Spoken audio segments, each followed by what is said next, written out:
ఏంటి పెళ్ళనేసరికి మాట కూడా రావడం లేదు. అందుకే చెప్తున్నా, ఈ ప్రేమ గేమ మనకి పడవు. అట్లీస్ట్ మంచి ఫ్రెండ్స్ గా అయినా ఉందాం, ఓకేనా?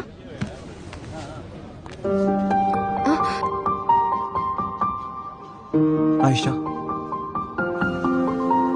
మనం పెళ్లి చేసుకుందామా? ఇదిగో నీకు పట్టు చీర, నాకు పట్టు పంచ. లైఫ్ లో మనం ఒకటేసారి పెళ్లి చేసుకుంటాం కదా, అందుకే ఫొటోస్, వీడియోస్, అరేంజ్మెంట్స్ అన్ని చేసేసరికి 2 days పట్టింది. నువ్వు చీర మీద బుర్కా వేసుకుంటావో, బుర్కా తీసి చీర కట్టుకుంటావో, అది నీ ఇష్టం.